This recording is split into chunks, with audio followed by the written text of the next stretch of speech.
Hello student, welcome to your Hindi class.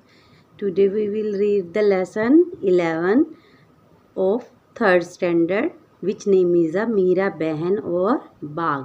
तो बच्चों ये गांधी जी के समय की बात है जिसमें एक मीरा बहन होते हैं और गांव वाले जब बाघ को पकड़ लेते हैं तो उनके बीच की यह वार्तालाप है जो आज हम पढ़ने जा रहे हैं कि इस कहानी में क्या हुआ। मीरा बहन और बाघ के नाम से जानने की इच्छा होती है ना कि इसमें क्या कहानी चल रही है। तो let's read the lesson. Meera बहन का जन्म इंग्लैंड में हुआ था और गांधी जी के विचारों का उन पर बहुत असर हुआ था और वे अपना घर और माता पिता को छोड़कर बाहर भारत ही आ गई थी। इंग्लैंड को छोड़कर भारत आ गई थी और वहीं पर रहने लगी, गांधी जी के साथ काम करने लगी थी। आज़ादी के 5 साल बाद उन्होंने उत्तर प्रदेश के एक पहाड़ी गांव था जिसका नाम था गेमली में गोपाल आश्रम की स्थापना की। उन्होंने कौन से आश्रम की स्थापना की? गोपाल आश्रम की। उस आश्रम में मीरा बहन का बहुत सारा समय पालतू पशुओं की देखभाल में बीतता था और लेकिन गेमली गांव के आसपास के जंगलों में बाघ जैसे खतरनाक जानवर रहते थे। उसके कारण गांव वालों को डर बना रहता था। तो क्या था, पहाड़ी गांवों में अक्सर बाघ का डर बना रहता था। तो जंगल कटने के कारण शिकार की तलाश में बाघ कभी कभी गांव में भी पहुंच जाता था। गेमली गांव में एक बार यही हुआ। क्या था, एक बाघ ने गांव में घुसकर और एक गाय को मार डाला।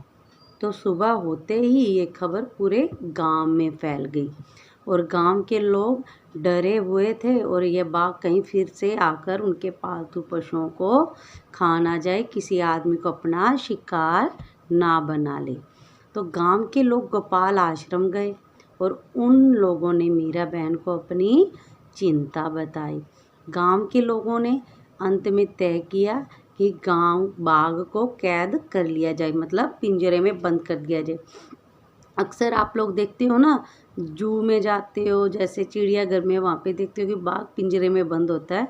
तो उसी तरीके से गांव वाले क्या करते हैं, बाघ को बंद करने की कोशिश करते हैं और गांव के लोगों ने यह तय कर लिया और पिंजरे के अंदर एक बकरी बांध दी जिसके लालच में बाघ उसके शिकार के कारण वहाँ आ जाए। और योजना यह थी कि बकरी का मिमियाना सुनकर बाघ पिंजरे की ओर भाग आएगा।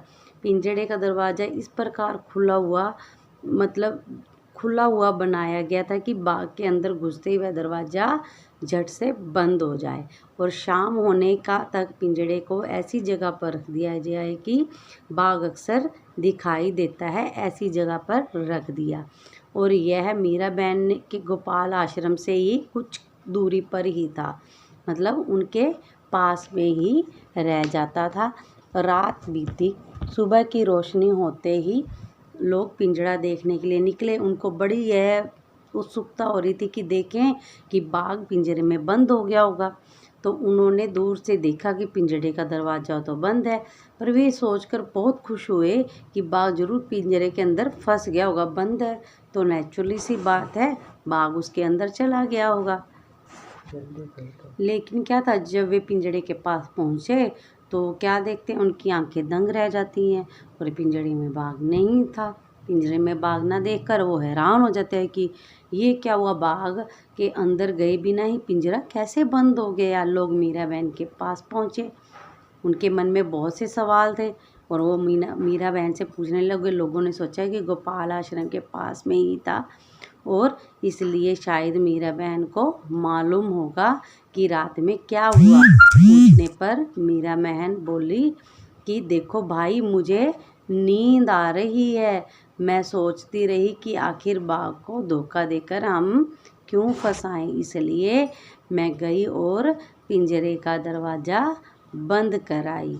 क्योंकि मीरा बहन ने पिंजरे का दरवाज़ा किस लिए बंद किया था, क्योंकि मीरा बहन को ये गलत लग रहा था कि किसी भी निर्दोष को बिना धोखे से नहीं किसी को भी बांधना चाहिए। इसलिए उन्होंने पिंजरे का दरवाज़ा बंद करना ही उचित समझा और पिंजरे का दरवाज़ा बंद कर उनको नींद आ रही तो वो सो गई। और इस तरीके से हमारी एक लेसन कंप्लीट होता है। Thank you for watching the video. Have a nice day.